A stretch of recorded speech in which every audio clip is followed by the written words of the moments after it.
ஆணவ படுகொலை நடக்க எடப்பாடியும் வாங்கி திறக்கல, விஜயும் வாங்கி திறக்கல.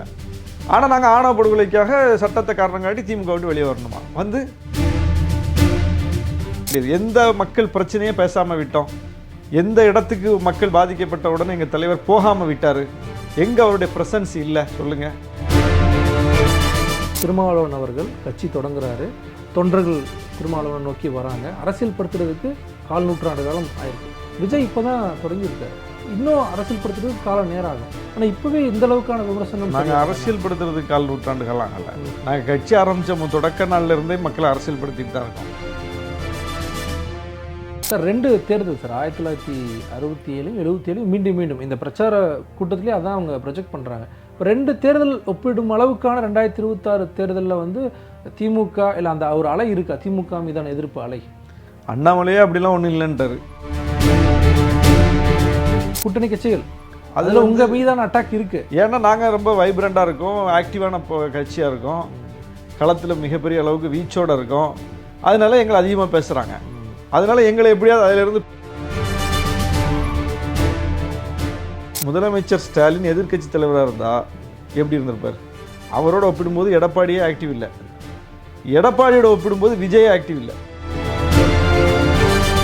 சார் ஒப்பீட்டு அளவில் நான் கேட்குறேன் சார். இப்போது திருமாவளவன் அவர்கள் கட்சி தொடங்குறாரு, தொண்டர்கள் திருமாவளவன் நோக்கி வராங்க, அரசியல் படுத்துறதுக்கு 4 நூற்றாண்டு காலம் ஆயிருக்கு.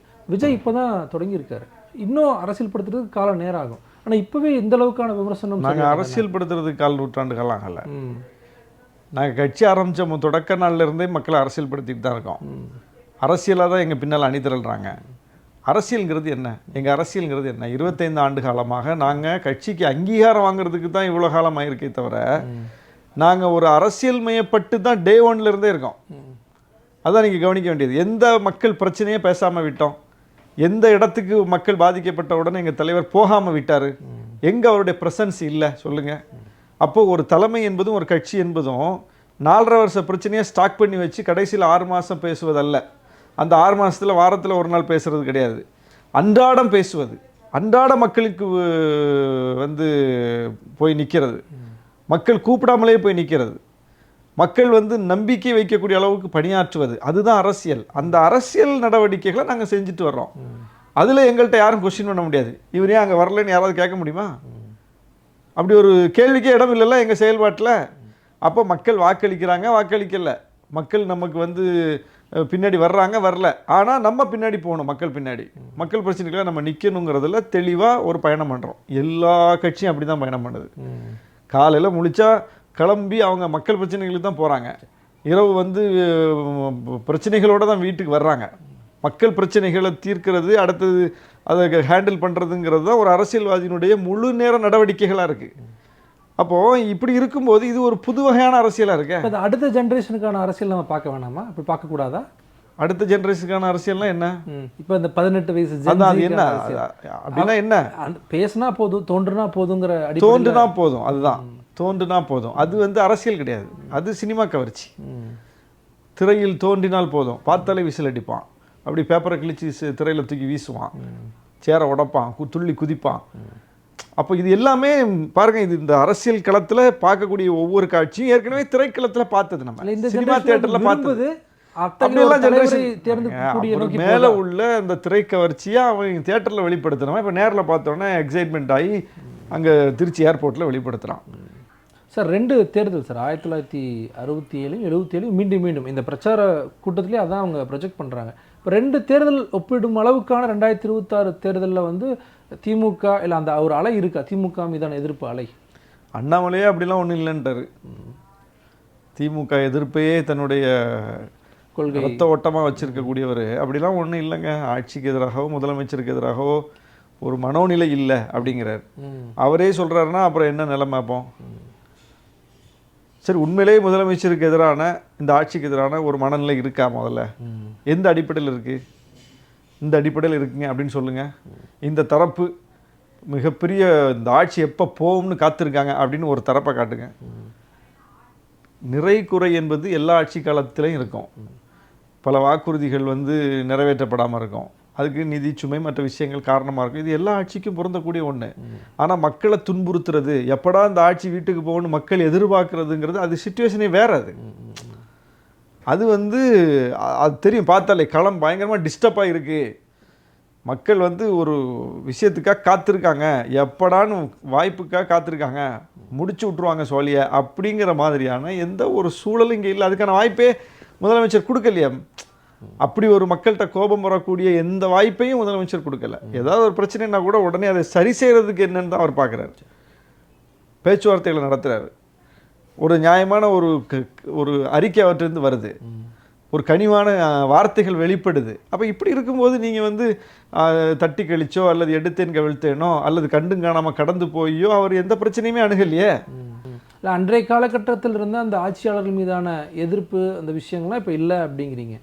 இல்லை தானே, எங்கே இருக்குன்னா அதை காட்டணும்ல. நம்ம ஒரு கோபம் இருக்குது, ஒரு கொந்தளிப்பு இருக்குது, மக்கள்கிட்ட மிகப்பெரிய வெறுப்பு இருக்குது. அதனால தான் மூவ்மெண்ட். அப்படி ஒரு பிரச்சனை இருந்திருந்தால் எதிர்கட்சிகளே ஒன்று சேர்ந்திருப்பாங்க.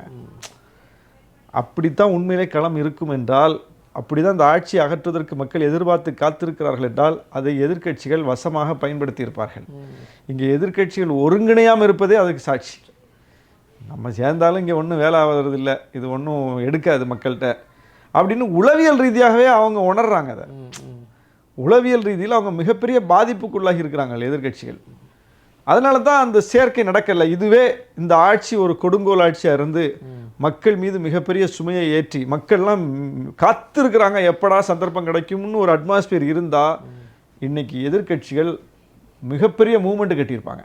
இப்போ 2017 நாங்கள் கட்டினோம்ல, 2017 அதிமுக ஆட்சியினுடைய அலங்கோலம், தமிழ்நாட்டு உரிமைகள் பறிபோகுது, வரிசையாக பிரச்சனைகள் மேல் பிரச்சனை, நம்ம ஸ்டெர்லைட் துப்பாக்கிச்சூடு, ஏராளமான விஷயங்களுக்கு நீட்டின இடத்துல கையெழுத்தை போட்டுக்கிட்டே இருக்கு அதிமுக ஆட்சி. ஒரு பக்கம் பிஜேபி ஆட்சி, சிஏஏ சட்டம், அந்த சட்டம் இந்த சட்டம்னு மக்களை ரோட்டில் இறக்கி எங்கே பார்த்தாலும் போராட்டம் பிரச்சனை அப்படிங்கிற மாதிரி ஒரு நிலைமை இருக்கும்போது வெவ்வேறு அணியில் இருந்த கட்சிகள், நாங்கள் மக்கள் நல கூட்டணியில் 4 கட்சிகள், திமுக கூட்டணியில் ஒரு 4 கட்சிகள், இந்த கூட்டணியே இல்லாமல் 2 கூட்டணியிலும் இல்லாத கட்சிகள் எல்லாரும் சேர்றோம் ஒரு புள்ளியில்.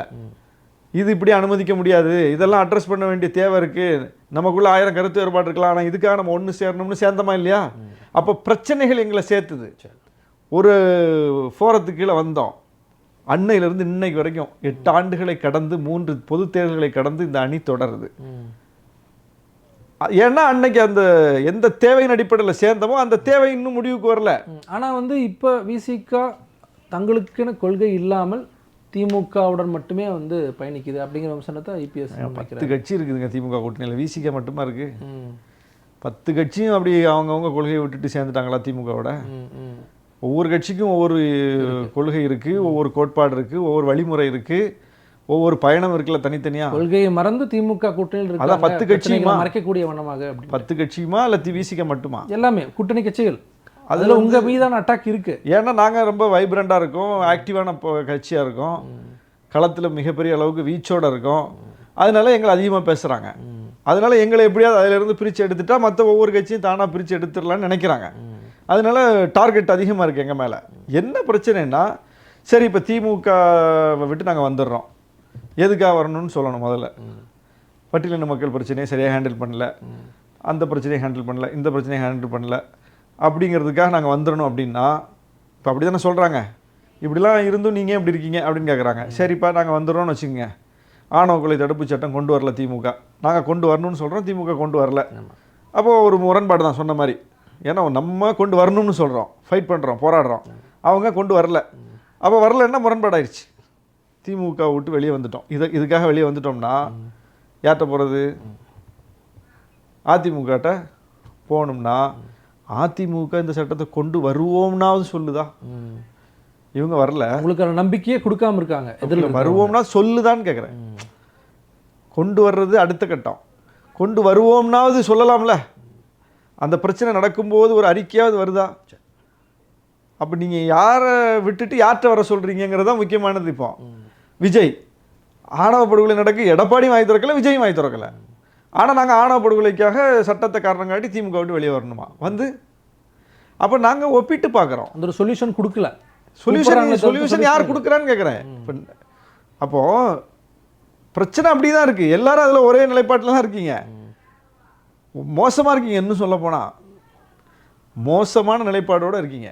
அப்போது உங்களை எப்படி நம்புறது, நீங்கள் எப்படி மாற்று, நீங்கள் எப்படி எங்களுடைய தேர்வாக இருக்க முடியும்? அப்போ பல விஷயங்கள்ல எங்களுக்கு உடன்பாடு இருந்தாலும் இன்னும் பல விஷயங்கள்ல எங்களுக்கு உடன்பட்டு போகக்கூடிய ஒரு அட்மாஸ்பியர் இருக்குது. மாநில சுயாட்சியில் அதிமுக திமுகன்னு கேட்டால் யார் பெஸ்ட்டு? நீட் இடத்துலலாம் கையெழுத்து போட்டாங்க அதிமுக. எந்த இடத்துல கையெழுத்து போட்டாங்க திமுக? ஃபைட் பண்ணுறாங்க. பிஜேபி செய்த தவறை மூடி மறைத்தார்கள் அதிமுக. எந்த தவறை மூடி மறைச்சாங்க திமுக? போட்டு உடைக்கிறாங்க. இப்போ கொள்கை தலைவராக காமராஜர் அவர்களை வந்து வச்சுருக்காங்க. 1967 அவர் தோற்கடிக்கப்பட்ட தேர்தலை வந்து முன்னூறு உதாரணமாக வந்து தாவேக எடுத்துக்கிறது. நம்ம எப்படி அதை புரிஞ்சுக்கிறது? அது அவங்க முரண்பாட்டிலே இருக்காங்க. அண்ணாவை ஒரு எழுச்சின்னு சொல்கிறாங்க. இல்லை, அண்ணாவை பயன்படுத்திக்கிறாங்க, அண்ணா உருவாக்கின திமுகவை எதிர்க்கிறாங்க. விஜயகாந்தை பயன்படுத்திக்கிறாங்க, விஜயகாந்தை வந்து அவர் உருவாக்கின கட்சி அதை விமர்சிக்குது. அதே மாதிரி வந்து அதிமுக எம்ஜிஆர் எடுத்துக்கிறாங்க, அதிமுகவை பற்றி இன்னொரு பக்கம் விமர்சிக்கிறாங்க. மாறி மாறி ஒரு மிகப்பெரிய முரண்பாடாக இருக்குது அவங்கள்ட்ட. ஏன்னா அவங்களுக்குன்னு சொந்தமாக சொல்வதற்கென்று ஒன்றும் இல்லை, சொந்தமாக முன்னிறுத்துவதற்கு தலைவர்கள் இல்லை. அப்போ எல்லா தலைவர்களையும் சேர்த்து இவங்க எல்லாம் எங்களுடைய தலைவர்கள் தான், இவங்க கொள்கைகளை தான் நாங்கள் சொல்ல போகிறோம் அப்படின்னு பொதுவாக முன்னிறுத்துகிறார்கள். அது வந்து ஒரு தெளிவின்மையை காட்டுது, தாவேக்காவுடைய தெளிவின்மையை காட்டுது. அடுத்த தேர்தலில் முதலமைச்சர் ஆயிடுவோம் அப்படிங்கிறாங்க. 2 இல்லை, ஆக முடியாதுன்னெலாம் யாரையும் சொல்ல முடியாதுங்க. இவர் ஆவார் இவர் ஆக மாட்டாருலாம் நம்ம ஜோசியம் சொல்ல முடியாது. ஆறதும் ஆகாததும் யார் கையில் இருக்குன்னா அவங்கவுங்க செயல்பாட்டினால் இருக்குது. அவர் 15 விழுக்காடு வாங்குவார், 10 விழுக்காடு வாங்குவார், ஏன் 50 விழுக்காடு வாங்க மாட்டாரா? நான் என்ன சொல்கிறேன், சொல்கிறதுன்னு முடிவு பண்ணியாச்சுல்ல, அது ஏன் 10 15 அதிகமாகவே சொல்லுவோம், 50ன்னு சொல்லுங்களேன். ஏன் என்ன பிரச்சனை? நீங்கள் எப்படி சொல்ல 10ன்னு ஏதோ சொல்கிறீங்க, ஏன்னா 15ன்னு ஏதோ சொல்கிறீங்க. 90லிருந்து 3வது அணின்னு ஒரு அணி கட்டமைக்குதுன்னா அந்த அணி வாங்கக்கூடிய வாக்கள் அது வரும். அது நீங்கள் அந்த லிஸ்ட்டில் இவர் வரமாட்டாருன்னுலாம் சொல்கிறீங்க. இவர் வந்து 67 77ன்னு சொல்கிறீங்க, அப்புறம் 10 15ங்கிறீங்க. ஒரே முரண்பாடாக இருக்க. 77 67 ரோல் மாடல் சொல்லிட்டீங்க, அப்புறம் 10 15ன்னு சொல்கிறீங்க. எது உண்மை? 77 உண்மையா, 10 விழுக்காடு உண்மையா? 67 உண்மையா, 15 விழுக்காடு உண்மையா? நான் என்ன சொல்கிறேன், ஒரு 35 40 50ன்னு சொல்லுங்க, அப்படியே சொல்லி பழகுங்கிறேன். ஏன் 50ன்னு சொல்ல முடியலைன்னா யாரும் ஏற்க மாட்டாங்க. அப்போ ஏன் 10ன்னு சொல்கிறீங்க, அதையே எல்லாரும் ஏற்றுக்குவாங்களா? எந்த கணிப்பில் 10ங்கிறீங்க? எங்கே நிரூபிக்கப்பட்டிருக்காது? ஏன் அது 50 இருக்கக்கூடாதா, 40 இருக்கக்கூடாதா, 35 இருக்கக்கூடாதா, 30 இருக்கக்கூடாதா? அந்த ஃபிகரை எதை வச்சு ஃபிக்ஸ் பண்ணுறீங்கன்னு கேட்குறேன். அப்படின்னா எந்த கட்சியும் தேர்தலில் போட்டியிட வேண்டியதில்லை, தேர்தலை நடத்த வேண்டியதில்லை. ஒவ்வொரு கட்சிக்கும் நீங்கள் சொல்லிட்டு போயிருங்க 15 20 30ன்னு. அப்படியா சொல்கிறோம்? இப்போ விசிகேக்கு ஓட்டு இவ்வளோ இருக்குது அப்படின்னு எதை வச்சு சொல்கிறீங்க? திமுகவுக்கு ஓட்டு இவ்வளோ இருக்குது, அதிமுகவுக்கு ஓட்டு இவ்வளோ இருக்குது, பிஜேபிக்கு ஓட்டு இவ்வளோ இருக்குது, நாம் தமிழருக்கு ஓட்டு இவ்வளோ இருக்குன்னு எதை வச்சு சொல்கிறோம்? நாம் தமிழர் 8 விழுக்காடு ஏலமாக போட்டுக்கிட்டு இருக்கோம். அந்த வாக்குகள் தான் வாங்கின வாக்கை வச்சு சொல்லிட்டு இருக்கோம் 8 விழுக்காடுன்னு. அதுதானே எல்லா கட்சிக்கும். அது எல்லா கட்சிக்கும் வாங்கினாதான் விழுக்காடு, விஜய்க்கு மட்டும் வாங்காமலே விழுக்காடுனா என்னது? என்ன லாஜிக் இது? இப்போ திமுக அதிமுகவுடைய வாக்குகள் குறிவைக்கிறாருன்னு பேச்சுக்கள் இருந்தாலும் கூட விசிகவுடைய வாக்குகள் அதிகப்படியான ஆசை, அவங்களுடைய ஆசை. விசிகே ஒரு 25 ஆண்டு காலம் பயணப்பட்டு ரொம்ப கஷ்டப்பட்டு அம்பேத்கரிய கொள்கைகளை சொல்லி பெரியாரிய கொள்கைகளை சொல்லி மக்கள் ஒடுக்குமுறைக்குள்ளாகும் போது போய் போராடி வாதாடி அந்த மக்களுக்கு நின்று ஊர் ஊராக பயணித்து நல்லது கெட்டதுக்கெல்லாம் போய் இவ்வளோ பெரிய உழைப்பை சிந்தி இந்த முறை தான் அங்கீகாரம் பெற்று ஒரு சொந்த சின்னத்தையும் பெற்று வந்து நிற்கிறோம். அப்போ இந்த பயணம் நிகழ்த்தும் போதே விசிகேவை யாருக்கும் பிடிக்காது. 25 ஆண்டு காலமாக விசிகேவை எல்லாரும் வாழ்த்தா மாறி பொழிஞ்சாங்களா?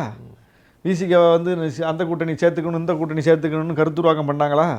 சேர்த்துக்காதீங்கன்னு பண்ணாங்க. இவங்களை சேர்த்தா அந்த ஓட்டு வராது இந்த ஓட்டு வராதுன்னு பண்ணாங்க. அப்போ அதையெல்லாம் தாண்டி வந்து நிற்கிது விசிகே. அப்போ இப்போ மட்டும் விசிகேவை வந்து பாராட்டுவாங்களா?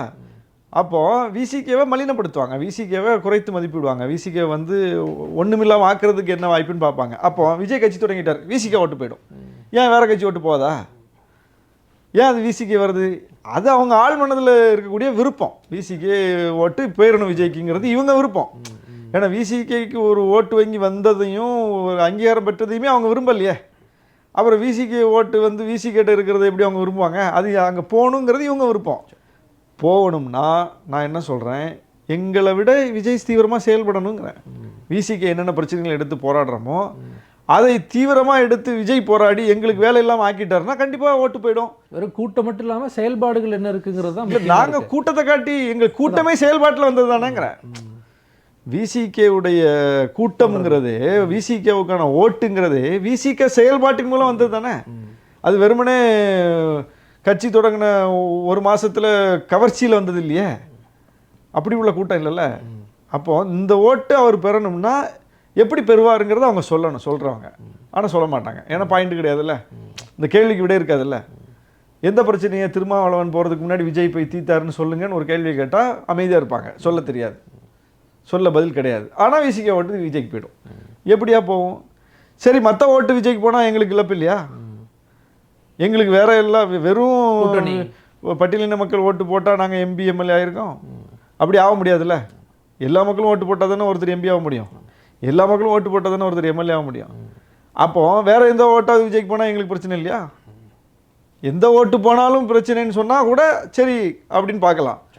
ஆனால் விஜய் கட்சி தொடங்கிட்டார், விசிகே ஓட்டு போய்டும். அது வந்து இவங்க ஆள் மனதில் ஊறிக்கொண்டிருக்கிற வன்மத்தை வார்த்தைகளில் வெளிப்படுத்துகிறாங்க. கூட்டணியில் இருந்து கொண்டே அதிமுக நடக்கக்கூடிய பிரச்சனைகளை வந்து சமரசம் செய்யக்கூடிய வேலையில் பாஜக பண்ணுது. அது சமரசம் செய்கிற வேலை இல்லை. சமரசம் செய்வதாக இருந்தால் சசிகலாவுக்கு எதிராக ஓபிஎஸ் கொடி தூக்கும்போது கூப்பிட்டு பேசி அந்த மாதிரிலாம் பண்ணாதீங்க, அந்த அம்மா ஒருங்கிணைச்சாதான் கட்சி வந்து ஒரு தலைமையின் கீழே நிற்கும், அப்படிலாம் பண்ணாதீங்கன்னு சொல்லியிருந்தா அது பாஜக, அது சமரசம். ஆனால் நான் தான் சொன்னேன், போய் அந்த இதில் போய் உட்காரு, தர்மயுத்தத்தை நடத்து அப்படின்னு நான் தான் தூண்டி விட்டேன்னு பிஜேபிக்கு லாபி பண்ணுற குருமூர்த்தி சொல்கிறார். அவர் அப்போ யாருடைய கருத்து அது? திராவிடர் கழகத்தினுடைய கருத்தியா குருமூர்த்தி சொல்லியிருப்பார்? யாருடைய கருத்தை சொல்லியிருப்பார்? அம்பேத்கரி மூவ்மெண்ட்டுடைய கருத்தியா சொல்லியிருப்பார்? பொது உடைமை கருத்தியலையா குருமூர்த்தி சொல்லுவார்? அவர் தீவிர ஆர்எஸ்எஸ்காரர், ஆர்எஸ்எஸ் கருத்தை தான் அவர் சொல்லியிருக்காரு. அப்போ அது யார் கருத்து? அப்போ அவங்களுடைய எண்ணம் என்ன? அதிமுகவை ஒரு தலைமையின் கீழே திரளாமல் தடுக்கிறது. அன்னையிலிருந்து இன்னைக்கு வரைக்கும் செஞ்சிட்டு இருக்காங்க. மொத்தமாக 40 விழுக்காடு உள்ள கட்சியாக சசிகலாமா தலைமையில் திரண்டுச்சு, அதை கெடுத்தாங்க. அப்புறம் வந்து இபிஎஸ் தலைமையில் திரண்டிருக்கு ஒரு 20 விழுக்காடாவது, இப்போ அதை கெடுக்கிறாங்க. செங்கோட்டையனை வச்சு அதை டிஸ்டர்ப் பண்ணுறாங்க. செங்கோட்டையனை டெல்லிக்கு வர வச்சு பார்க்குறாங்க. கூட்டணியில் இருக்கீங்க, உங்கள் கூட்டணி கட்சி உள்ள ஒரு பிரச்சனை, அந்த பிரச்சனையில் கூட்டணி கட்சி தலைமைக்கு எதிராக வெளிப்படையாக அறிவிப்பு செய்கிறவரை நீங்கள் கூப்பிட்டு பார்க்குறீங்கன்னா அதுக்கு என்ன அர்த்தம்? ஆனால் மாநில தலைவர் என்ன சொல்கிறாரு? இபிஎஸ் தலைமையிலான அதிமுக ரொம்ப ஸ்ட்ராங்காக இருக்குது அப்படின்னு அவர் ஸ்டேட்மெண்ட் சொல்கிறாரு. இது ஒரு பக்கம், அது ஒரு பக்கம். இதுதான் பிஜேபியோட விளையாட்டு. நீங்கள் செங்கோட்டையனை டெல்லிக்கு வர வைக்கிறாருன்னா என்ன செஞ்சுருக்கணும்? எடப்பாடியும் வர வச்சுருக்கணும். இப்படி செங்கோட்டை அப்பாயின்மெண்ட் கேட்குறாரு பார்க்கணும்னு, அவரை உங்களை விட்டுட்டு பார்த்தா நல்லா இருக்காது, நாங்கள் கூட்டணியில் இருக்கோம், நாங்கள் வந்து உங்கள் கட்சி ஒருங்கிணைன்னு நினைக்கிறோம், அதனால் எங்களுக்கு இதில் ஒன்றும் பெரிய இது கிடையாது, ஒருங்கிணைன்னு நல்ல விதமாக நினைக்கிறோம், அதனால் அவர் வர்றேங்கிறாரு, நீங்களும் வாங்க உட்காந்து வேணால் உங்கள் பிரச்சனையை பேசி தரோன்னு சொன்னால் கூட ஒரு லாஜிக் இருக்குது. அது கூட ஒரு கட்சி செய்யக்கூடாது. கூட்டணியில் இருக்க இன்னொரு கட்சிக்கு அது வேலை கிடையாது, அது அவங்க பிரச்சனை, அது அவங்க பார்த்துப்பாங்க. உள்கட்சி விவகாரம்னு நீ வெளியே சொல்கிறல்ல, அதுதான் நீ உள்ளே கடைப்பிடிச்சிருக்கணும். அதை கூட செய்கிறதுக்கு உனக்கு வந்து தகுதி கிடையாது, அது நீ செய்யக்கூடாது. 2 பேரையும் கூப்பிட்டு சமாதானம் பண்ணி சேர்த்து வைக்கிற வேலையை கூட உன் வேலை கிடையாது, அது அவங்க பார்த்துப்பாங்க. அப்படியே நீ செய்கிறதா இருந்தால் கூட நீ தலையிடுறன்னு முடிவு பண்ணிட்ட, தலையிடுறா இருந்தால் அப்படி தலையிட்டால் கூட லாஜிக் இருக்குது. செங்கோட்டையன் வந்து அப்பாயின்மெண்ட் கேட்குறாரு, உங்களை விட்டுட்டு அதை அவரை நாங்கள் பார்க்குறது மரியாதையாக இருக்காது, அதனால் நீங்களும் வாங்க, 2 பேரும் வாங்க, பேசி நம்ம ஒரு சுமூகமான முடிவு எடுப்போம்னு சொன்னால் கூட சரி. ஆனால் செங்கோட்டையன் வந்து உங்களை வந்து பார்த்துட்டு போகிறார், அவராக வந்தாரா நீங்கள் வர வச்சு பார்க்குறீங்களா? எடப்பாடிக்கு தெரியுமா அது? அப்போது எடப்பாடி என்ன நமக்கு பிரச்சனை இல்லை, நம்ம அமித்ஷாவை பார்த்துக்கலான்னு செங்கோட்டையனுக்கு யார் அந்த துணிவை கொடுத்தா? அப்போ அவர் எப்படி எடப்பாடி லீடர்ஷிப்பு கீழே இருப்பார்? எடப்பாடியே தேவையில்லை, நானே பார்த்துப்பேன்ட்டு அவர் ஒரு முடிவுக்கு வரக்கூடிய வாய்ப்பு இருக்குல்ல, பண்ணுறார்ல. அப்போது நானே பார்த்துப்பேங்கிற முடிவுக்கு அவர் வர்றதுக்கான துணிவை யார் கொடுத்தா? நீங்கள் தானே, நீங்கள் கூப்பிட்டு பார்க்குறீங்கல்ல. இப்போ விஜய் வந்து அதிமுக பலவீனமாகுதுங்கெல்லாம் பேசுகிறாரு, தொண்டர்கள் வேதனை இப்போ பேசினார், இப்போ பேசியிருக்காரு. இப்போ தொண்டர்கள் அந்த ஏன்னா இப்போ பிஜேபி விட்டு அதிமுக வெளிவர முடியாதுங்கிறது இப்போ தெரிஞ்சிருக்காரு. அதிமுக தொண்டர்கள் அவரை நோக்கி போகிறதுக்கான சூழல் இருக்குமா? எம்ஜிஆர் அது பேசுறாரு. வந்து எம்ஜிஆரை பேசுறதுனால போயிட மாட்டாங்க. எம்ஜிஆர் மாதிரி செயல்பட்டா போவாங்க. மூன்றாவது எம்ஜிஆர். அதான் செயல்பட்டால் தானேங்க. ம், ம். எம்ஜிஆர் ஒரு ஆக்டிவ் பொலிட்டிஷியன், விஜய் ஒரு ஆக்டிவ் பொலிட்டிஷியனா? அடுத்து எம்ஜிஆர் அப்படி எடப்பாடி கூட ஆக்டிவாக இருக்காரு.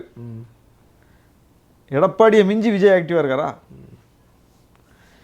இப்போ முதலமைச்சர் ஸ்டாலின் எதிர்க்கட்சி தலைவராக இருந்தா எப்படி இருந்திருப்பார்? அவரோட ஒப்பிடும்போது எடப்பாடியே ஆக்டிவ் இல்லை. எடப்பாடியோட ஒப்பிடும்போது விஜய் ஆக்டிவ் இல்லை. ஒப்பிடுது. நீங்கள் சொல்லுங்க. இப்போ எதிர்க்கட்சி தலைவர் மு.க. ஸ்டாலின் களம் எப்படி இருந்திருக்கும் சொல்லுங்க. எடப்பாடி கோட்டை விட்டுட்டு இருக்க மாதிரி விட்டுட்டுப்பாரா? ஒவ்வொரு வாய்ப்பையும் பயன்படுத்துவார். ஒவ்வொரு பிரச்சனையையும் அரசியல் ரீதியாக எடுத்துகிட்டு போவார். கூட 10 பேரை சேர்த்துருப்பார் நேரம். இப்பவும் ஆளுங்கட்சியாக இருந்தும் அவர் தான் 10 பேரை சேர்த்து வச்சிருக்காரே தவிர எதிர்கட்சியாக இருந்து 2 பேரை சேர்க்க முடியல எடப்பாடியால். அப்போ எடப்பாடியே ஆக்டிவ் இல்லை. விஜய் அதை விட மோசமான செயலின்மையாக இருக்கார். இப்பவும் வந்து ஆளுங்கட்சியாகவும் எதிர்கட்சியாகவும் திமுக கூட்டணியும் தான் இருக்கும். நேரத்தை ஒதுக்கி பல்வேறு கேள்விகளுக்கு ரொம்ப நன்றி சார். நன்றி நேயர்களே, மீண்டும் ஒரு நிகழ்ச்சியில் சந்திக்கலாம். நன்றி, வணக்கம்.